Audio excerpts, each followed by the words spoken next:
오늘 말씀은 지난주 본문과 동일한 말씀인데요. 동일한 본문이지만요. 조금 다른 내용으로 말씀을 전하도록 하겠습니다. 여러분 오늘 본문 읽어보시니까 오늘 본문의 내용이 어떤 내용인 것 같으십니까? 오늘 본문은요.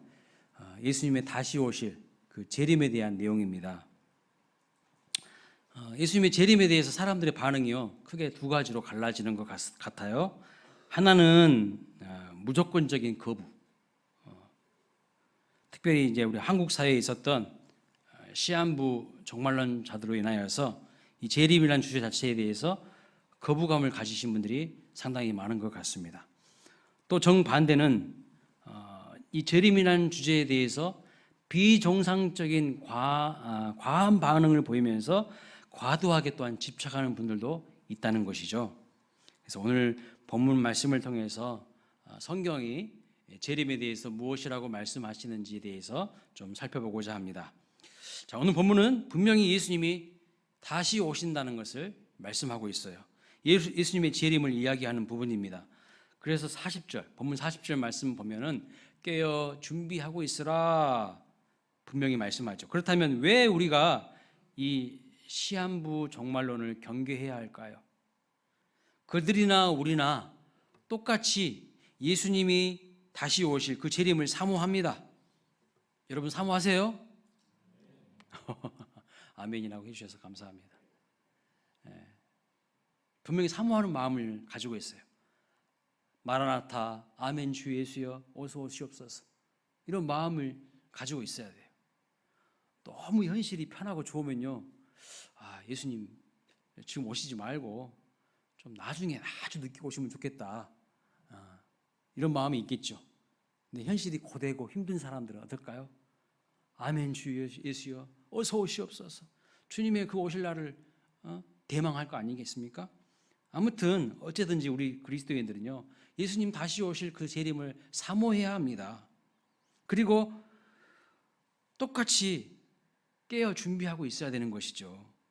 그러나 이 시한부 종말론자들이 하는 이야기가요, 성경에서 말하는 부분과 상당한 차이가 있다는 것을 우리가 알 수가 있어요. 자, 시한부 종말론자들이 대부분 이렇게 설명합니다. 지금이 어느 때인 줄 아느냐? 지금은 마지막 때야. 지금은 종말의 때야. 이제 예수님 곧 오실 때야. 지금 여러 징조들을 봐봐라. 주님이 오실 때가 가까웠다고 이야기합니다. 그래서 뭐라고 하죠? 깨어 있어야 된다고 이야기를 하는 거예요. 그래서 깨어 있어야 된다고 이야기합니다. 준비해야 된다고 이야기합니다. 여러분 과연 예수님이 이렇게 말씀하셨을까요? 지금이 마지막 때니까, 주님이 곧 오실 날이 얼마 남지 않았으니까, 종말의 때이니까 깨어 준비하고 있으라고 주님께서 이렇게 말씀하셨을까요? 성경을 잘 보시기 바랍니다. 예수님이 절대 이렇게 말씀하신 적이 없고 성경은 절대 그렇게 말한 적이 없는데 사람들은요 갖다 붙이기를 너무 잘해요. 뭐 좀 알고 있는 것처럼 대단히 막 이야기를 합니다. 지금이 마지막 때라고, 지금이 종말의 때라고, 주님이 재림에 가까웠다고, 그러니까 깨어 준비해야 된다고 막 갖다 붙이면서 이야기를 하는 거예요. 근데 성경은요 그렇게 이야기하고 있지 않아요. 오늘 본문 말씀을 보십시오. 4절 말씀, 40절 말씀 한번 보실까요? 같이 한번 읽어보겠습니다. 시작. 그러므로 너희도 준비하고 있으라. 생각하지 않은 때에 인자가 오리라 하시니라. 예, 분명 뭐 하고 있으라고 말합니까? 준비하고 깨어 있으라고는 말씀하고 계세요. 그러나 준비하고 깨어 있어야 되는 이유가 무엇입니까? 생각하지 않은 때에 인자가 올 것이라고 말씀하고 있는 거예요. 46절 말씀도 보십시오. 또 읽어보겠습니다. 생각하지 않는 날, 알지 못하는 시각에 종의 주인이 이르러. 네, 생각하지 않는 날, 알지 못하는 시각에 주인이 오신다고 말씀하고 있어요. 예수님이 다시 오신다고 말씀하고 있는 거예요.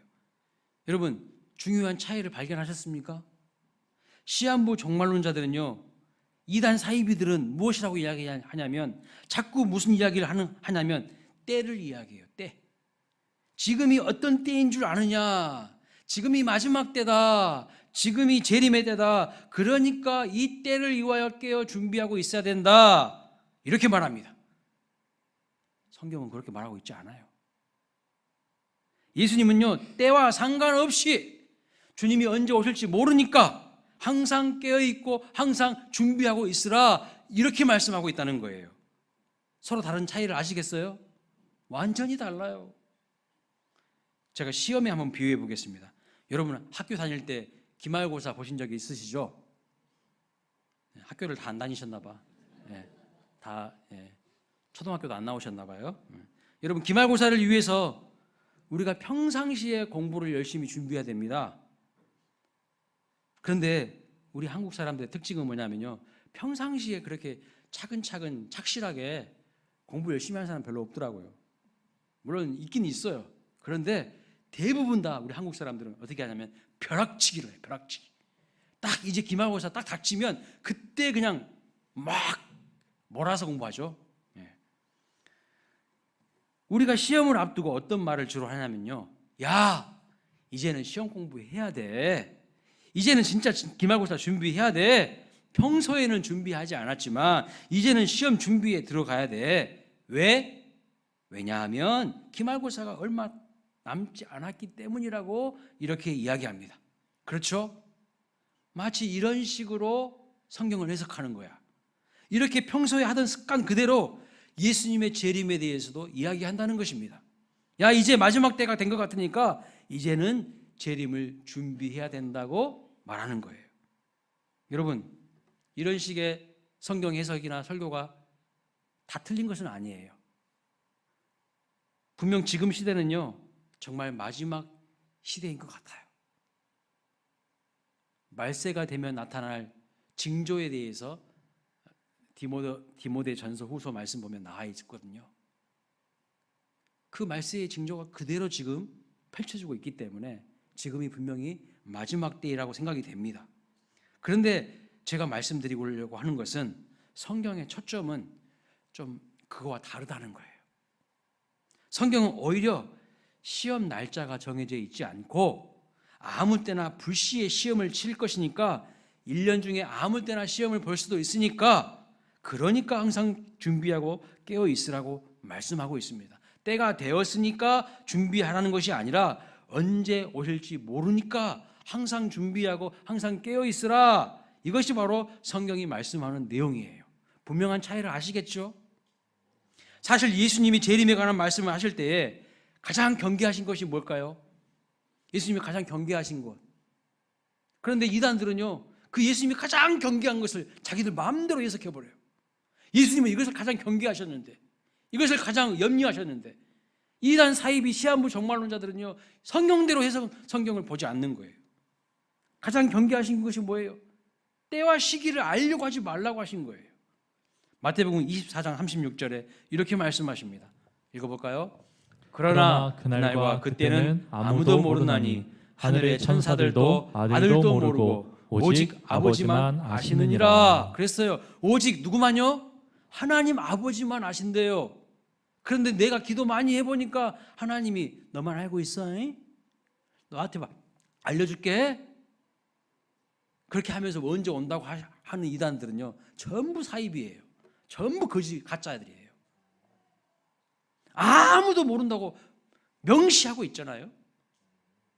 사도행전 1장 7절도 보십시오. 이렇게 말합니다. 또 읽어볼까요?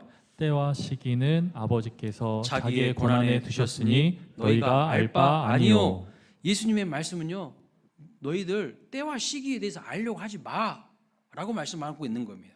지금 때가 마지막 때라서 준비하는 것이 아니라 언제든지 주님의 때가 올 수 있으니까 항상 준비하라는 것이죠. 잘 아시겠죠? 자, 마태복음 또 25장에 보면 10처녀 비유가 나옵니다. 슬기로운 5처녀와 미련한 5처녀가 나옵니다. 그 비유에서도 주님이 마지막에 어떻게 결론을 내리고 계십니까? 마태복음 25장 13절 말씀 보십시오.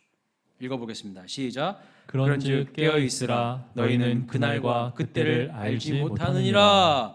너희는 그날과 그때를 알지 못한대요. 그러니까 깨어있으라고 말씀하고 있어요. 그날과 그 시기에 대해서는 너희 알 바가 아니에요. 그러나 우리가 정말 해야 되는 것은 뭐예요? 깨어 준비하라는 거예요. 깨어 준비하는 거. 그날과 그 시기의 영역은 하나님의 영역이에요. 하나님이 알아서 하실 거예요. 우리가 준비해야 될 것은 때와 시기에 대한 궁금증이 아니라 잘 깨어서 준비하고 있어야 된다는 것입니다. 재림하실 날짜가 다가와서 깨어있고 준비하고 있어야 되는 게 아닙니다. 언제든지 우리 주님이 오실 수 있다는 거예요.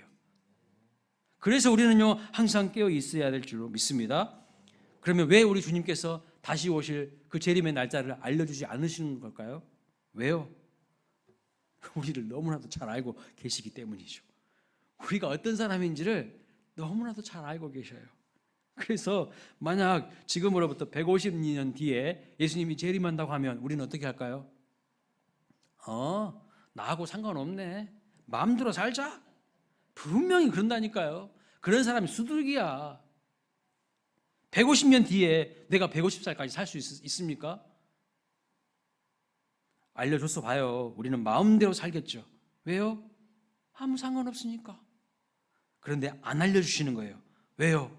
언제든지 주님이 오실 수 있기 때문입니다. 심지어 오늘 밤에도 오실 수 있으니까 항상 준비하고 깨어 있으라고 말씀하고 있습니다. 왜 깨어 있어야 됩니까? 왜 깨어 있어야 됩니까? 언제든지 주님이 오실 수 있기 때문에 깨어 있으라는 거예요. 아무도 알지 못하는 그때에 주님이 갑자기 오신다는 거예요. 두 번째, 그러면 어떻게 하는 것이 깨어 있는 것일까요? 어떻게 하는 것이 깨어 있는 것일까요? 어떻게 하는 것이 준비하는 것입니까? 시한부 종말론자들, 이단 사이비들의 문제가 또 여기서 드러납니다. 시한부 종말론자들이 깨어 있어야 된다고 준비되어야 한다고 말하는 것은 틀린 것이 하나도 없어요. 맞는 말이에요. 그런데 그분들이 말하는 준비가 성경에서 벗어나 있어요. 잘못되어 있습니다. 그분들이 주로 이렇게 이야기합니다. 특별히 1992년도 10월 28일 날 예수님 오신다고 휴고 소동을 벌였던 그때를 한번 잘 생각해 보세요. 다미 선교회 이장님이라는 교주가 뭐라고 이야기했습니까? 야, 예수님 재림이 얼마 안 남았잖아. 예수님 재림이 얼마 안 남았는데 뭐하러 취직하냐? 뭐하러 공부해? 뭐하러 직장 생활해? 뭐하러 돈 벌어? 다 필요 없어. 여러분 그렇게 이야기했어요. 그래서 수많은 고3 학생들이요 공부 안 했어요. 수많은 군인들이요 탈영했어요. 그 당시에. 예수님의 재림이 다가왔으니까 너희는 재림을 준비해야지. 다 모여 집단 생활을 합니다. 맨날 모여서 기도하고 예배드리고 말씀을 받어요. 아주 심한 경우에는요 다 같이 모여가지고 그날을 기다리고 또 환란이 닥칠 수 있다고 믿으면서 환란 준비에 들어갑니다. 그런데 여러분 그 환란 준비가 완전히 코미디였어요. 지금 생각해 보면 완전히 코미디야. 굉장히 인간적인 반응을 하기 시작합니다. 여러분 예수님이 다시 오시면 뭔 준비가 필요할까요? 예수님이 오시면 여러분 무슨 준비를 하고 싶으세요? 근데 그때 당시에 무슨 준비를 하지 아세요? 막 생수를 사가지고 쟁여놓고요. 통조림도 막 사다 놓고요. 우리나라 사람들도 뭐가 있어야 됩니까? 밥 먹을 때 김치가 있어야 되잖아요. 김치를 막 엄청 담가놨어. 여러분 그게 바로 주님이 말하는 재림 준비일까요? 그게 진짜 깨어있는 것일까요? 주님이 오시면 통조림이 생수가 김치가 뭔 필요가 있습니까? 죄송하지만 오늘 본문을 하나님 말씀을 제대로 읽지 않기 때문에 성경은 장식용이기 때문에 누가 그렇게 말한다 그러면 그냥 혹 빠져가지고 분위기에 빠져가지고 휩쓸려가지고 그런 코미디 같은 일들이 실제로 벌어졌어요. 실제로요. 아주 똑똑한 사람들도 박사학위 있는 사람들도 교수들도 다 빠졌다니까. 40절까지 예수님께서 분명히 준비하고 있으라고 이렇게 말씀하시잖아요. 그리고 42절부터 지혜롭고 진실된 청지기 이야기를 하십니다. 여러분 지혜롭고 진실한 청지기는 어떻게 준비하고 깨어있는지 보십시오. 42절부터 43절입니다. 읽어보겠습니다. 시작.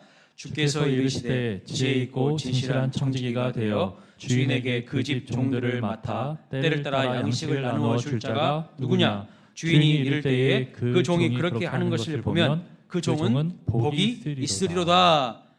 주님 보시기에 어떤 사람이 지혜 있고 진실한 청지기입니까?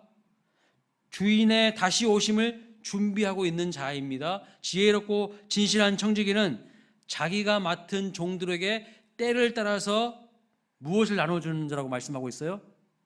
양식을 나눠주는 자라고 분명히 말씀하고 있지 않습니까?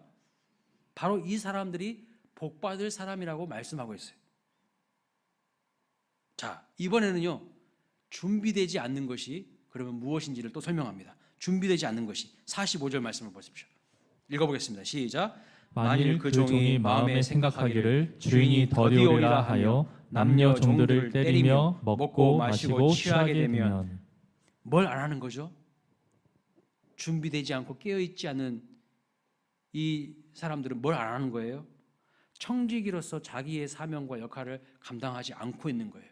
사명 감당하지 않고 자기 마음대로 살다 보면 생각하지 않는다, 알지 못하는 시각에 그 종의 주인이 이르러 어떻게 한다고 말씀하는 겁니까?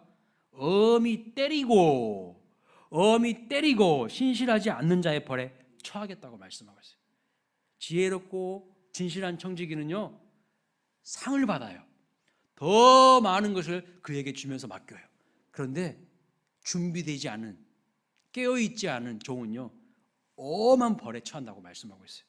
오늘 말씀을 잘 보십시오. 주님이 다시 오실 것이니까 깨어있고 준비되라는 말씀은 주님이 곧 오실 것이니까 청지기가 그냥 문 밖에 나가서 주님이 언제 오시려나 항상 문만 쳐다보고 항상 동구방만 쳐다보면서 주인이 언제 오시려나 기다리는 게 아닙니다.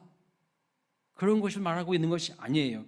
주인이 생각하는 재림이 준비된 자는요, 주인이 언제 올지 모르니까 주님이 오실 때까지 진실되고 충성된 마음으로 본래 청지기가 해야 될 그 맡겨진 일들을 성실하게 감당하는 사람이에요. 때를 따라서 양식을 주는 그 일을 계속 감당하고 있는 사람이 준비된 사람이라는 거예요. 차이를 아시겠어요? 누가 준비 안 된 거냐? 먹고 마시고 취해 있는 사람, 주인이 언제 올지 모르니까 내 마음대로 살아가는 사람, 자기가 자기 인생의 주인 되어버린 거예요. 청지기는요, 주인이 분명히 있어요. 주인이 분명히 있다고요. 주인이 누구예요? 예수 그리스도예요. 예수 그리스도가 내 인생의 주인이에요. 여러분, 신앙생활이 뭡니까? 믿음의 생활이 뭐예요? 주인 바뀐 것이 신앙생활인 거예요. 주인 바뀐 거. 내가 내 인생의 주인이 아니라 예수님이 내 인생의 주인이에요. 그런데 준비되어 있지 않고 깨어있지 않는 자의 특징이 뭐냐면요, 주인이 없으니까요, 지가 주인 노릇 해버리는 거예요. 지 마음대로 살아버리는 거예요.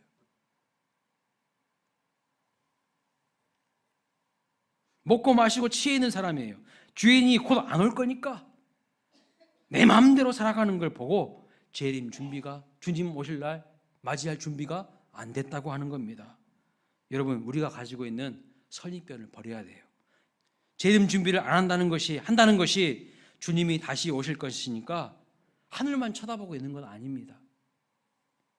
문이 곧 열릴 것이니까 문만 쳐다보고 있는 것이 아니에요. 주인이 언제 올지, 2경에 올지 3경에 올지 알지 모르니까요. 언제 올지 모르니까 내가 청지기로서 맡겨진 사명이 있지 않습니까? 그 사명을 어제나 오늘이나 내일 또 착하고 충성되고 진실되게 계속 감당하는 사람이 주님 다시 오실 날을 맞이하는 준비된 자라고 말씀하고 있는 것이죠. 그래서 이단과 사이비, 시한부 정말론자들은요, 뭐라고 이야기하냐면 일상의 삶을 그냥 포기하라는 거예요. 대충 살라는 거예요. 그런데 일상을 포기하는 자들이 아니라 오히려 충실히 자기에게 맡겨진 사명을 감당하는 것이 주님 보시기에 진정한 재림을 준비하는 것이라는 것입니다. 여러분, 앞으로 누가 이렇게 말하면 가짜라는 것을 금방 아시기 바랍니다. 어떻게 해요? 지금은 마지막 때라 준비하고 있어라. 여기까지는 괜찮아요. 여기까지는 그래도 크게 벗어난 건 아니야. 그런데 만약에 마지막 때니까 열심히 안 살아도 돼. 네 재산 다 팔아서 교회에다가 바쳐. 어떤 단체에다가 바쳐. 가정이 뭐가 중요하냐? 뭐하러 취직하냐? 뭐하러 공부하냐? 자꾸 일상의 삶을 성실하게 살지 못하도록 유혹하고 그렇게 꼬드긴다면 그건 다 사입이에요. 다 가짜라는 거예요. 오히려 주님이 언제 오실지 모르니까 더 충성되이, 더 열심히 나에게 맡겨진 일들을 감당하는 것이 진짜라는 거예요. 그 사람이 진짜 지혜롭고 진실된 청직이라고 말씀하고 있어요. 또 하나 재림에 대한 오해가 있습니다. 42절 말씀을 보면 이것은 시한부 종말론자들이 사이비들이요 가장 좋아하는 말씀이에요. 이 말씀을. 왜 시한부 종말론자들이 이단 사이비들이 가장 좋아할까요? 이 말씀을. 42절 말씀 한번 읽어볼까요? 시작. 때를 따라 양식을 나누어 줄 자가 누구냐.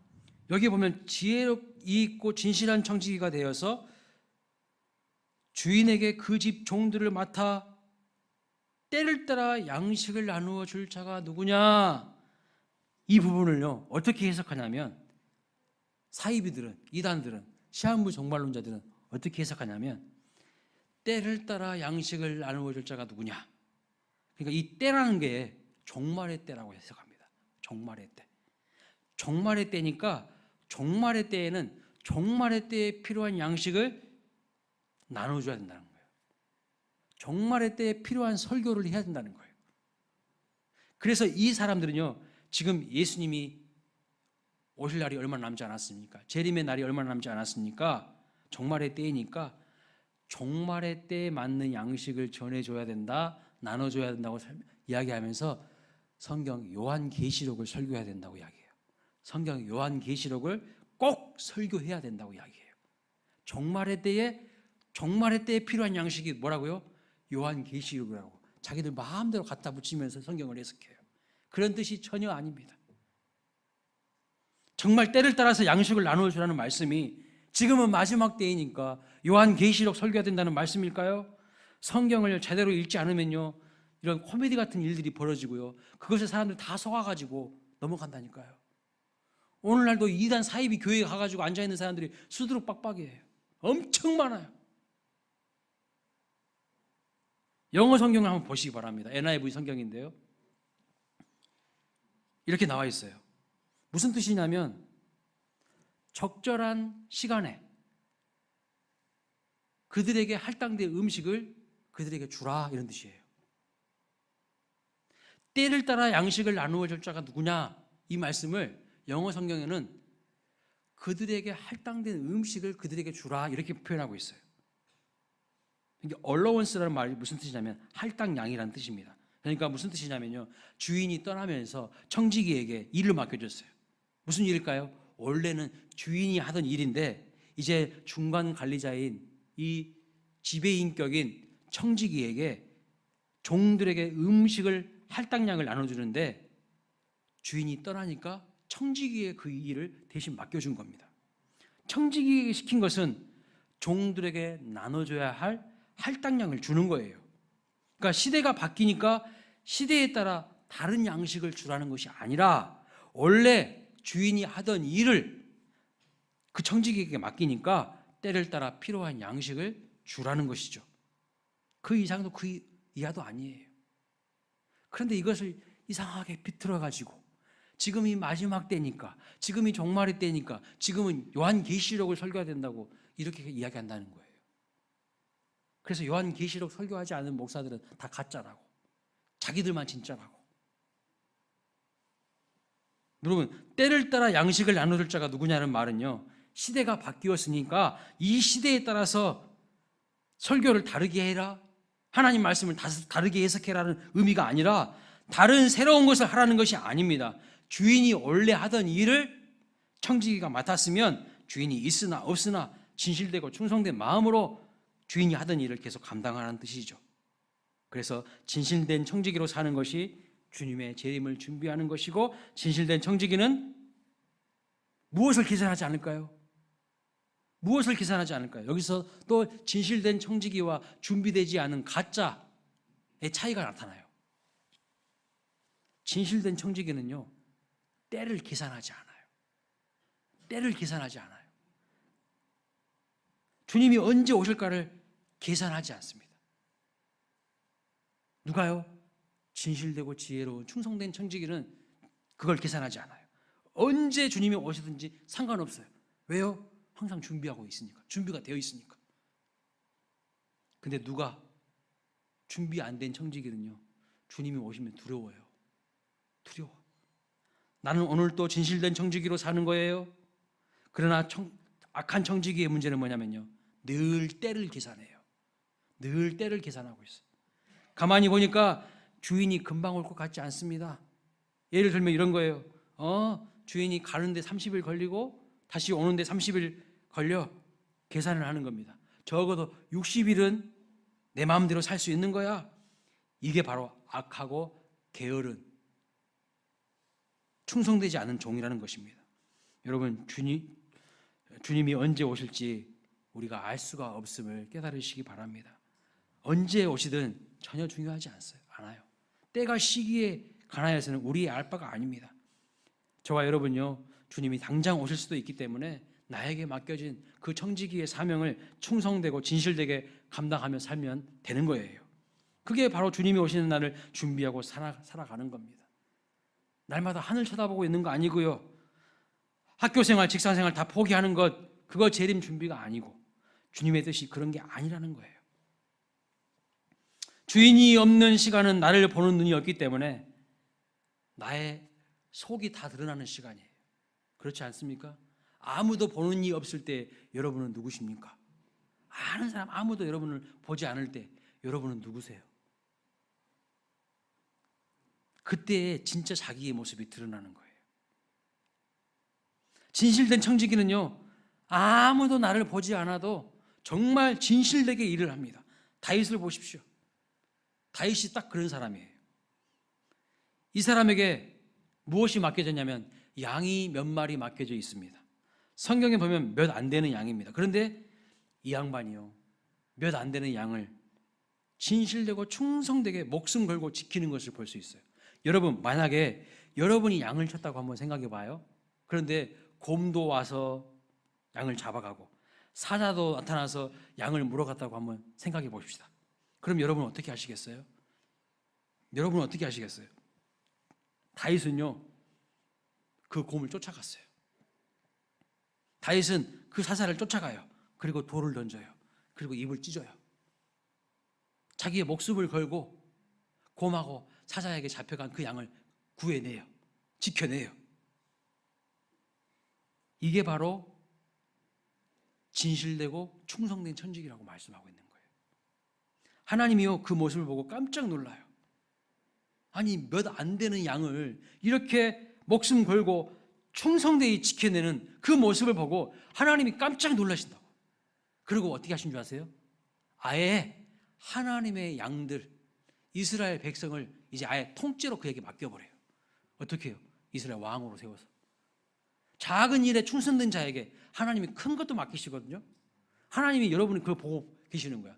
여러분이 작은 일에 충성하지 않나? 에이, 나한테 이만한 거, 이 조그만 거, 볼품없는 거 맡겼어? 에이, 자존심 상해, 나 안 해. 이게 아니라 아무리 작은 것일지라도 그것에 충성하는지, 진실되게 누가 보나 안 보나 그 일 감당하는지 그걸 보시는 거예요. 그래서 그 일을 누가 보든지 안 보든지 충성되게 감당하면 누가 감동 받으실까요? 우리 하나님이 감동을 받으시고 더 많은 것을, 더 크고 좋은 것을 여러분에게 맡기신다고 말씀하고 있습니다. 그래서 다윗을 왕으로 세워서 하나님의 양들을, 이스라엘을 맡겨버리신 것을 볼 수가 있어요. 사실 여러분, 하나님은 진실되고 충성된 종을 오늘도 찾고 계십니다. 특별히 작은 것에 충성된 자에게 큰 것을 맡겨주시려고 오늘도 찾고 있어요. 다윗은요, 어떻게 고백하는가? 항상 하나님을 내 눈앞에 모시고 살았다고 고백합니다. 항상 하나님을 의식하면서 살았다는 거예요. 누가 보나 안 보나 항상 하나님을 의식하고 살았어요. 시편 16편 8절 말씀 보십시오. 이렇게 말합니다. 읽어볼까요? 내가 여호와를 항상 내 앞에 모심이요 그가 나의 오른쪽에 계심으로 내가 흔들리지 아니하리로다. 하나님 안 보여요. 그런데 항상 하나님을 자기 눈앞에 모시고 하나님을 의식하고 살아간 거예요. 지난주에 제가 요셉에 대해서 말씀드렸죠. 요셉이 어떻게 자기 자신을 잘 지킬 수 있다고 그렇게 말씀을 드렸습니까? 내가 어찌 하나님 앞에서 범죄할 수 있냐, 그렇게 고백했지 않습니까? 요셉도 마찬가지예요. 늘 하나님을 의식하며 살아가는 거예요. 하나님 앞에서 호람되어의 정신으로 살아가는 거예요. 그러니까요, 보디발 장군의 아내가 매일처럼 유혹에도 넘어지지 않을 수가 있었던 것이죠. 여러분, 우리가 오늘 말씀을 통하여 우리에게 잘못된 생각이 들어와 있다면 그것 좀 교정이 되기를 원합니다. 저와 여러분, 예수님의 재림을 사모하고 준비할 수 있기를 원합니다. 깨어 있기를 원합니다. 지금이 엔드타임이라서, 지금이 마지막 때라서 아니에요. 언제 오실지 모르기 때문이에요. 언제 오실지 모르기 때문에 나에게 맡겨진 작은 일일지라도 그 일을 하나님을 경외하는 마음으로 충성을 다해서 진정성 있게 감당할 때에 하나님이 더 큰 것을 맡기시고 상을 베푸신다고 분명히 말씀하고 있습니다. 예수님이 힌트를 하나 주셨어요. 비유를 통해서 말씀했어요. 예수님이, 주님이 언제 다시 재림하는가? 도둑같이 임한대요. 도둑같이. 그럼 여러분, 도둑같이 임한다는 것은 어떻게 임한다는 거예요? 모자 쓰고, 검정 마스크 쓰고, 밤에 방망이 들고 이렇게 도둑놈 되어가지고 예수님이 오신다는 뜻일까요? 성경을 문자적으로 해석할 때가 있고 성경을 의미적으로 해석해야 될 때가 있어요. 도둑놈 되어서 예수님이 오신다는 뜻이 아니라 광고하지 않고 미리 알려주지 않고 갑자기 어느 날 확 와버린다는 뜻이야. 도둑이 여러분 집에 올 때에 내가 맨날 며칠 몇 시에 갈 테니까 준비하고 있어? 그런 도둑이 있나요? 없어. 그냥 갑자기 와버리는 거야. 제가 지금까지 살면서 2번 도둑을 경험해 봤어요. 어렸을 때에 시골에 살 때 저희 부모님이 이제 새벽 5시 되면 새벽기도 인도하러 가셔야 되니까 사택에 자고 있는데 도둑이 와가지고 저희 집을 난장판을 만들어놨어. 근데 저는 도둑이 온지도 모르고 쿨쿨 잠만 자고 있었네요. 부모님이 예배 끝나고 오셨는데 보니까 막 농이곤 뭐 서랍이곤 다 그냥 뒤져놨어요. 근데 가지고 갈 것이 하나도 없어. 가난한 시골교회 목사님 뭐가 있어요? 아마 도둑이 와 진짜 너무하다. 그랬을 것 같아요. 또 한 번은 제가 부목사로 있을 때예요. 제 서재에서 이렇게 자고 있는데 누가 와가지고 옆에서 이렇게 뒤에서 이렇게 보고 있는 거예요. 그래서 저는 우리 집사람이 안방에서 제가 안 자고 그날 공부하다가 서재에서 잠을 잤으니까 잘 자고 있나 확인하러 왔겠지 하고 그냥 누가 보고 있는 걸 의식을 했거든요. 넘어갔어요. 다음날 아침에 일어나서 새벽에 왜 나 그렇게 쳐다보고 갔어? 그랬더니 아니요 그런 적 없다는 거예요. 그래서 딱 봤더니요 거실에 발자국이 딱 찍혀 있어요.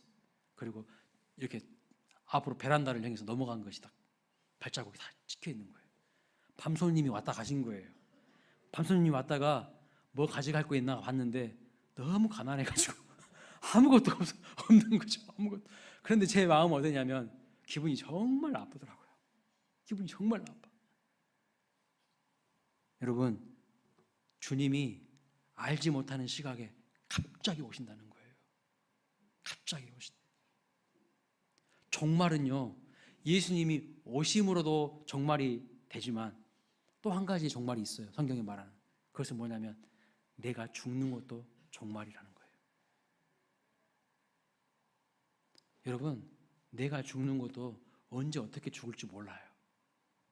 저 이번 주에 그 핸드폰을 만지작 하다가 갑자기 뭐가 탁 뜨더라고요. 봤더니 서세원 씨가 저 어디 나라에서 갑자기 죽었대요. 네. 여러분, 내가 죽을 날짜 알고 있는 분 계십니까 여기서? 아무도 몰라요. 우리는 언제 어떻게 될지 아무도 몰라. 내가 젊다고 나이 드신 분들보다 더 늦게 갈까요? 아니요. 젊은 분들이요 나이 드신 분들보다 훨씬 많이 간 케이스도 많아요. 언제 어떻게 될지 모르는 거예요. 우리가 죽음으로 주님을 만날 수도 있다는 거예요. 그날을 그 누구도 피해갈 수가 없다는 거예요. 그래서 우리는 주님 앞에 섰을 때 진실되고 지혜롭고 충성된 청직이라는 그런 평가를 들어야 되지, 악하고 게으른 종이라고, 예? 주인이 분명히 있음에도 불구하고 주인이 자기 자신인 줄 알고 착각하면서 살아가는 그 악한 종이 되어서는 안 될 것입니다. 우리 모두 다 주님의 인정을 받는 진실된 청직이 되시기를 주님의 이름으로 축원합니다. 아멘.